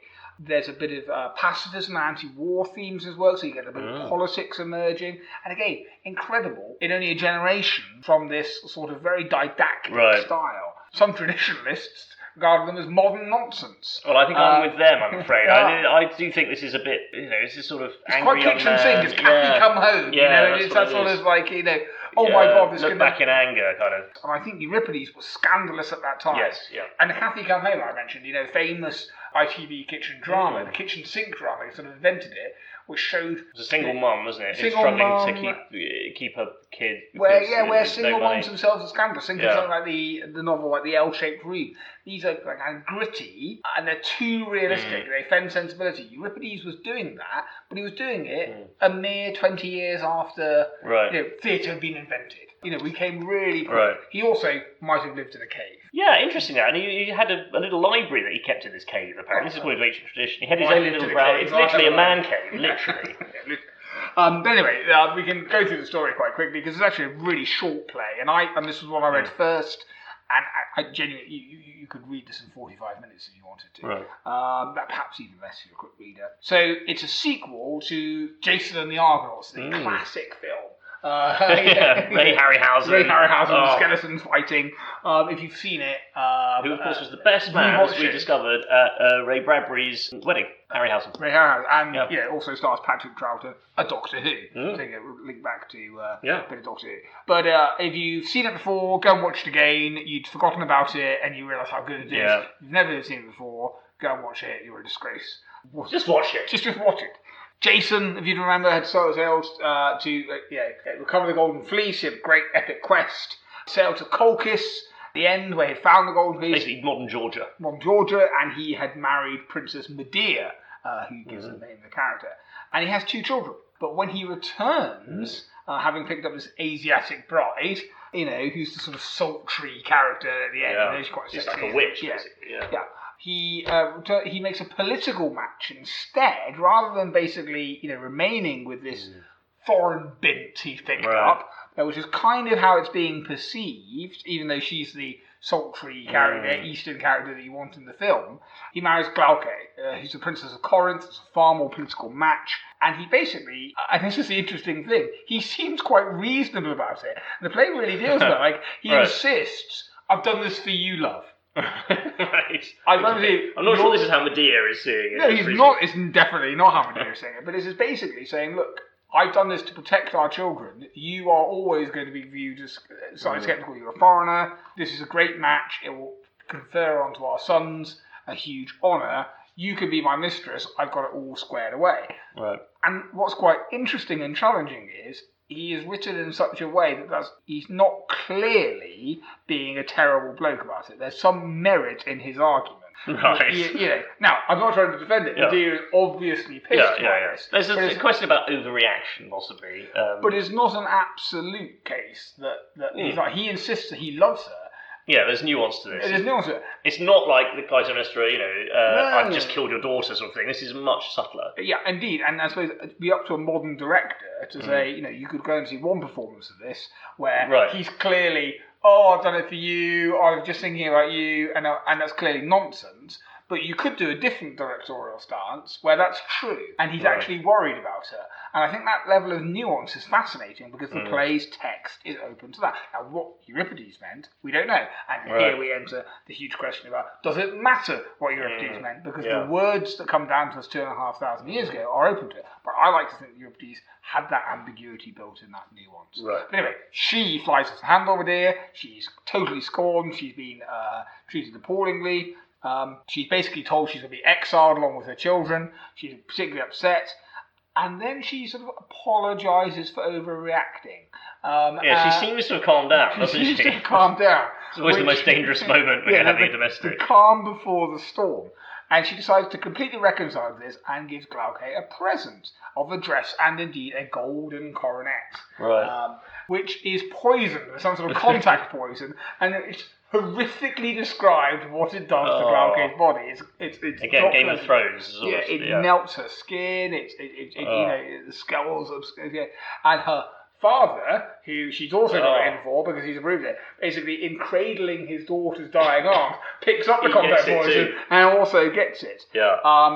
Now, having committed this crime, she realises that she is all in at this point, that she's not going to be with her children.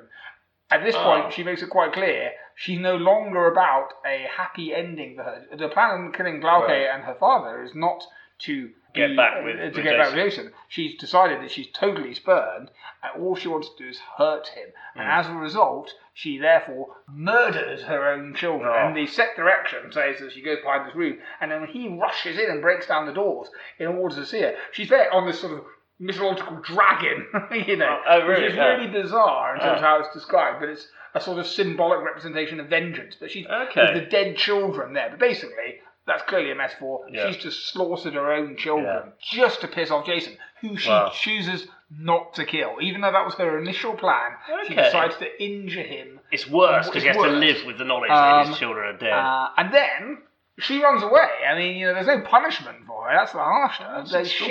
She flees to Athens to appear in other stories. So, but this is interesting. So all three of these plays, it ends up with the main protagonist fleeing to Athens. They obviously had a open door visa policy here for build a wall. Build a wall.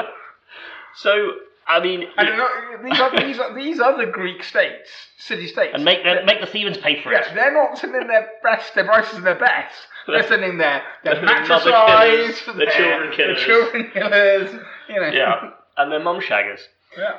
So, I mean, you're right. It is an extraordinary plot. It's incredible levels of anger. It feels really visceral. You've talked about how do we interpret this, and this is an old question. So, Aristophanes, who we're going to come on to in a minute, wrote a whole play about how the women of Athens were incredibly pissed off with Euripides, presumably because of this play, because of the way that they are presented as, you know, women are presented in his plays as hysterical, sex-crazed lunatics. There's a lot of discussion in this play, amazingly, about where, and quite misogynistically, but also, again, very modernly, where Jason's basically saying, women, they're happy to accept everything as long as they're getting enough sex. But then essentially, when it all dries up, and that's the only thing they care about. Like, he's saying, you don't understand this, love. Mansplaining, the worst word in the entire world. I just hate it. But the point is, he's saying, look, think about this. Politically, this makes sense. Step back. Yeah. But you can't step back. You can't see the big picture for our kids,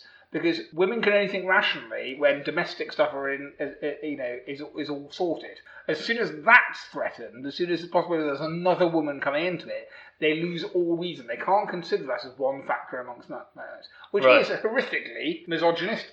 But might reflect the status that women had in society, where basically they were there as. But the point is that as companions. For 100 years or so, this play has been beloved of feminists, and I think there is enough in there to justify that reading as well. As you said, this is a real three-dimensional female character whose visceral rage you feel because of the way she's been treated. And yeah, okay, you might say it's a slight overreaction to chop up her own kids, but you know, you're sympathetic to her. I think it's nuanced. I think it's not misogynistic because she overreacts. I think it was a real internal emotional life, which makes terrible decisions. Don't we all? Why is that wrong? Oedipus makes terrible decisions.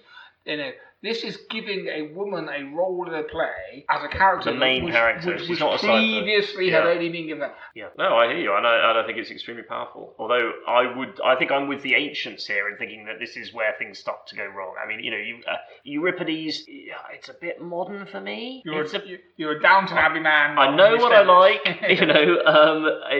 It's just a bit modern and progressive, and it's like modern art. I think this is modern. I can see why you say that, but I actually would say to our listeners that if they are worried about classical literature, read this. There's no classical allusions to anything else. All you need to know... Once you've watched the Harryhausen film. All you need to know is Jason came back and has picked up a wife on an adventure. Great, you can know that. But you don't need to know who the gods are, you don't need to know anything else. It's actually a very secular, profane play in the sense that it's just about the characters. And here we've gone really so far from choruses and what have you. Yes, there's still a chorus, but it's almost not there.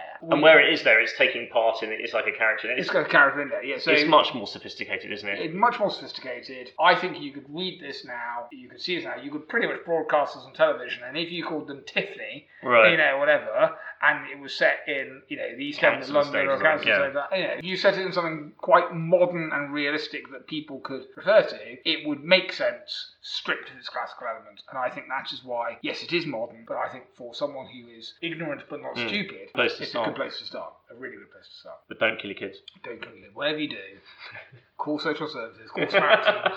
There are numbers you can call. Okay. If you've been affected by anything we discussed in this podcast, be it, a tortoise dropping on your head, or desires to sleep with your own mother, then please do call. Surely of all creatures that have life and will, we women are the most wretched. When for an extravagant sum we have bought a husband, we must then accept him as possessor of our body. We come to our wildcard. Aristotle talked about tragedy flowing from human flaws. And why do we like that? Why today do we still watch, we talk about EastEnders, why do we enjoy watching The Suffering of Others? And here's about this concept which that's a word we still use, catharsis. Yeah. We like watching it because watching other people suffer is an outlet for our own experience of those things. It's why I love Can't Pay, We'll Take It Away. Which you've talked about before. The ultimate catharsis. Very movingly, I think. But as with Can't Pay, Take It Away, the catharsis has to. It can't just be someone taking random punishment. There has to be some hubris involved, as Aristotle would call it. In other words, the character who is punished has to have made some mistake, even if it was unwitting. And in all of these plays, we see that. And then the catharsis of the audience is to see what happens as a result of human flaws, which we all have, and we know that we have them. The interesting thing is that this stuff, from ancient Greek theatre, was transmitted through the Roman writer Seneca, who we're going to come to talk about in a subsequent podcast, and then survived through the Dark Ages to Elizabethan drama, as you've said, Shakespeare and others, and influenced his theatre today. So there is a continuity with this ancient tradition, but it wasn't just tragedy that the Greeks of this particular generation came up with. They also invented comic theatre. Absolutely. And I think that's our wild card, Aristophanes, The Frogs, which is a comedy, and which is, again, not a text I'd read before. I sort of knew about Aristophanes. I knew he was a funny writer. I heard bits about it. I read, I think, The Clouds and stuff. Right. But it's very funny. It's funny. It's still funny. It's still funny. And it's also about exactly what we've been talking about the other three plays. It is a coda on them where essentially, you can describe it in more detail, but essentially Dionysius and his slave go down to Hades, where it's nice to know that people still are slaves and there's no release from them. The Christian heaven is centuries off yet. Yes. And basically rerun the Battle of the Books of this episode. They compare these three plays of these three authors. Yeah. But the banter, for want of a better word, is sharp. It's funny. And when you think about how... And not Shakespearean funny, where... So Shakespeare has some great lines. I would that my horse had the speed of your tongue. Great. But some Shakespeare comedies are actually shit. Yes, there's no question. Aristophanes is genuinely funny. It's funny. And if you think about how unfunny, political satire from a few decades ago is now, it's amazing how fresh this is. It's absolutely filthy. It's full of bum jokes and sex jokes. Yep. It's like watching, Have I Got News for You or something, except obviously the politics is 25 centuries old, but even with what you know from the books that we talk about in this podcast, there's enough there that you can still get the jokes. Even if you've not read them and just listened to our podcast up to this point, you'd enjoy the frogs. I completely agree with that. So, briefly, the plot is, as you've said, Dionysus, the god of wine, goes down to hell because he's so worried about the state of theatre in Athens, and indeed the state of politics. They're reaching the end of the disastrous Peloponnesian War with Sparta, which we'll talk about in a subsequent podcast.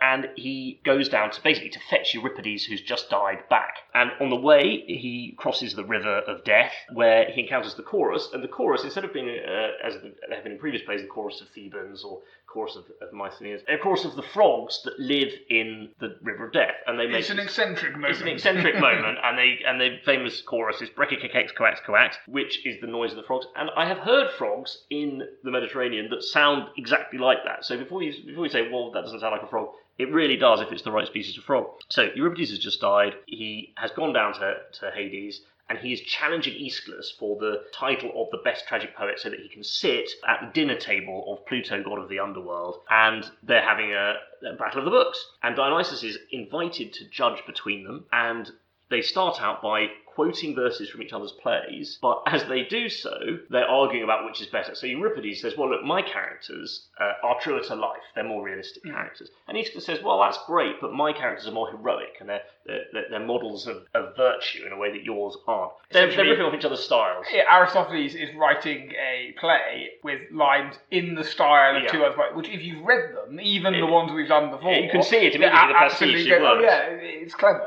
Basically, it's a sort of a draw, and then Dionysus goes to a tiebreak where he says, okay, what is the best advice you've got for how to save Athens? And Euripides comes up with these very clever, sophisticated, but ultimately meaningless pieces of advice. Aeschylus is, he's sort of old-fashioned virtues, and he comes up with some plain-speaking kind of Geoffrey Boycott sort of back-to-basics stuff. So Dionysus decides, okay, Aeschylus, you've won. You get to come back to life, come back to Athens, and help us in our hour of need. And they have a round of farewell drinks, and off he goes. And then before Euripides can claim the now vacant seat of the best playwright in hell, Sophocles comes along and says, well, actually, no, I'm going to take that because I'm better than you as well.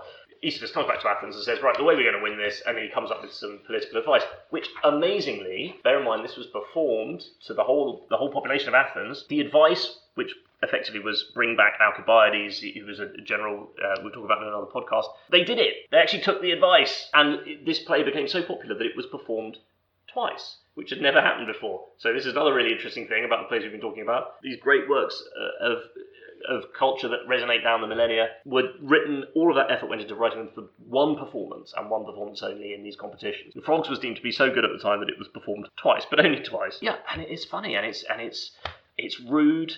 All the characters in Aristophanes, they wear masks like the tragic characters, but they also wear giant willies. He wrote another play, which you may have heard of, Lysistrata, which is, again, an anti-war play where the Athenians and the Spartans, their women get together and say, okay, we're going to have a sex ban until the men stop the war. Yeah.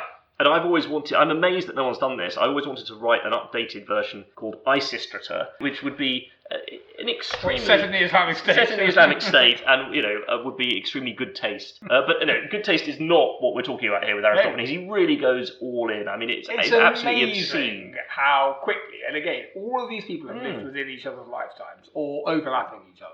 And we've gone from the origins of theatre having more than one character to willy jokes on stage. And it's just eruption of talent in the human consciousness within 50 generations. years. Almost 2,500 years ago. In a city with a population the size of Sheffield today. It's absolutely incredible. Yeah, nothing decent has come out of Sheffield since pulp. So yeah. Well, even there, I think we might differ. And it is. I mean, it's deeply charming. It's like a panto, isn't it? It's a very easy read. It's funny. Got people talking about sexual positions. The lion on the cheese grate. If it was on the performed, I would wholly recommend getting tickets for it. It is funny. You won't regret it. You will not regret it. Now, okay. And even reading it as a play, even just sit down and read it, it's funny. It's very funny. Now Aristophanes got into trouble with some of this scabrous stuff. He got in trouble with the authorities, as by the way had some of the other writers we've been talking about today. Aeschylus got in trouble with authorities. He is also, there's an interesting question in a different play that he wrote when he mocks Socrates, the philosopher. Again, we're going to come on a different podcast to talk about him. There is an argument that he did such a good job of mocking him that he may have contributed to the death of Socrates. Although it's worth pointing out that Plato, who was Socrates' friend, in the Symposium, writes a very sort of sympathetic portrayal of Aristophanes as a really nice guy, a funny guy, and that's how he comes across. I mean, you just like him, don't you? It's great. So I suppose, the final thing to say is, as you said, tragedy and comedy, they're both invented at effectively the same time, in the same place. Well, that's when the masks, the symbol of which theatre, you've seen that, right. which everyone has seen, are the laughing face, the smart face, representing tragedy and comedy. Those are the masks that we've been talking about. This is where it comes from. And the masks that were worn in the Aristophanes plays, my understanding is they would have been recognisable as individuals from Athens, who of course were in the audience. Yeah. So it's like you're sitting there watching Have I Got News For You live, and Boris Johnson's sitting next to you, and then a guy dressed as Boris Johnson comes out with a massive willy. This is the sort of... it's pretty intense when you think about how rude these jokes are. You're watching it, you know that you're being mocked if you're a politician. Yes, right. But they had to laugh along because people could see them in the audience. Yeah. After Aristophanes, he is deemed to be the inventor of what is called the Old Comedy. And then they came along, other playwrights came along and wrote New Comedy, which is much more like, I guess, Friends, or, it's sort of sitcom, and it's all... And I don't think it's anything like as good. It's sort of, my silly slave went to the market and paid far too much for this. And do you think that was because there was too much political... I think that's right. threat? So this is a moment of democracy, and under democracy, this political satire was able to thrive, and then under the feudalism, which comes later, you can't get away with it. You just can't do it, so it has to be stock characters. And even under sort of, you see this with the comedies which were in the late Roman Republic. Right. Once we're into the Principate and the Empire... There are jokes that you cannot tell. Yeah, then you get stories like the Aeneid, a brilliant thing, but it's all about... Right. Oh, Caesar, you're so good, you're so fine, shaped by my mouth. Right. And brilliant, because we're very pro-Caesar in this house. Oh, absolutely. But more of a Pompey man, actually. Well, let's argue about that next time. Well, indeed, but you lose that freedom which comes in non-despotic organisations to be able to mock, which we've talked about before a little bit, which is, are we entering an era now? There are things that you cannot say. You just cannot say. And I think we've said some of them this evening. And what do you lose as a result of that? No one's been harmed by anything that's been said. Yeah. The freedom to speak is one of the most important things ever, and it goes right back to these Greek writers 2,500 years ago who were making fun. If you can't mock the powerful, if you can't say things which are scurrilous and be asked to defend yourself, if our listeners disagree with them. If I can't talk about how good your mum is in bed, I mean, what's the world coming to? But if our listeners are upset by anything, right, we'll challenge, we'll have a discussion, we'll have a situation. But don't shut down speech. Yeah. Because free speech has been the That's what killed Socrates. What killed Socrates? Yeah. First of all, as a newborn baby, he's dumped out in the cold, cold snow in an earthenware utensil to prevent him from growing up and murdering his father. Then he marries a woman old enough to be his mother. And then, as though that wasn't bad enough, he finds out that she is his mother. And finally, he blinds himself. This stuff somehow survived. God, I don't know I'll look it up after this. How did this really rude Aristophanes survive? We know that most of the plays of these four playwrights did not survive. So we've only got 7. We've only got the best 7 collection of Aeschylus and Sophocles. We've got a few more of Euripides, and we've got about 11 Aristophanes, but they wrote sort of 70 or 80 apiece. And it's tantalising that these things survive for 25 centuries. Well, often it makes the stakes are so high. What have we lost? Well, often we have them because the writing was scraped off parchments, and you can read it through and rewritten to their copies of the Bible. But that actually we can painstakingly recreate them. And in fact, there is some archaeological evidence to suggest that Pliny the Younger, his library was destroyed at the eruption of Vesuvius. And they believe that... Pliny the Elder, surely. Sorry, you're quite right. Pliny the Elder, I believe he was an Herculanean rather than Pompey. But he had one of the greatest libraries known to man, which apparently had one of the copies of every book ever written. Oh. And we believe that we now have the technology to be able to potentially read them without opening them. Now, if this is there might be some missing words. We may actually be able to get back more Euripides than we knew, more Sophocles than we knew. That'd be incredible. That would be the greatest discovery. That would be up there with aliens exist. I mean, that would be groundbreaking in terms of what we've had. Yeah. Because if these books have survived, they may have some dross amongst them. There may be a phantom menace amongst them. But just think of it. So we'll record another podcast if this technology works. There will be a special. But I mean, this is great because this just shows you what the stakes are. Battle of the Books. These things, a few of these have survived. They're great classics of human civilization. But now we've got to face the reckoning. What do we save? It's difficult. And I go really back to the difficult to problem see. with that, that Aeschylus is first, and we might say without him the others wouldn't have existed. And if that is the case, then it's clearly him. But I think we need to establish a rule that we're not doing that, which might be unfair to him, because if we do, it's always going to be the first person who is the inspiration of the other. But however, if we don't do that, we're holding them to a higher account. So actually, this isn't just a question for this episode, but a question for all the episodes. So it's difficult. But I would argue it is Sophocles. Right. I enjoyed Medea. Yeah. Maybe because it was new to me, because it's passionate, because it's modern. I admire Aeschylus because of what he was achieving. Classic, yeah. But Sophocles' work, those 3 plays, each individually is brilliant, that he is not the creator of the story of, but has spoken more, it has inspired more. And I think Oedipus Rex is the perfect story, because it enables you that point that you know before the character. Yeah. That moment takes Aeschylus' work, and definitely Aeschylus' work, and transforms it beyond it. But of course, without Aeschylus, it wouldn't exist. I think I'm with you there, but I have to say, and I probably won't do this often, but I think the curveball here, I think I'm going to go with Aristophanes. He's very funny. It's very, very funny. I think, Euripides can stay in hell as far as I'm concerned, with all the angry young men. Yeah, Aristophanes made the right call here. Euripides is the weakest. So it'd be a shame to lose. They're all brilliant, and it's a shame to lose any of them, really. I mean, truthfully, controversially, and not in the spirit of the podcast, I think all 4 authors we'll probably have to go through. Probably deserve a place in the top 100. I think that's right. And if I have to bounce, if you remind me of this, and I have to bounce 3 or 4 or later on. Yeah, I think I'm with you. Now, we're not allowed to do that. I think we need to declare Sophocles the king. Yeah. Sophocles Rex here. In the Battle of the Books, he's the winner. Yeah, But I think I'd rescue all of them from hell if I had to. If I was able to. I suspect, it's early on to be making a decision, but I suspect that there will be other ones I'd lose rather than Yes, these. yeah. Oh, I agree. Well, what's next week? Sex in Rome. Sex in Rome, yeah. Catullus, Sappho the lesbian. Yeah, and we've got a bit of Ovid. Ovid.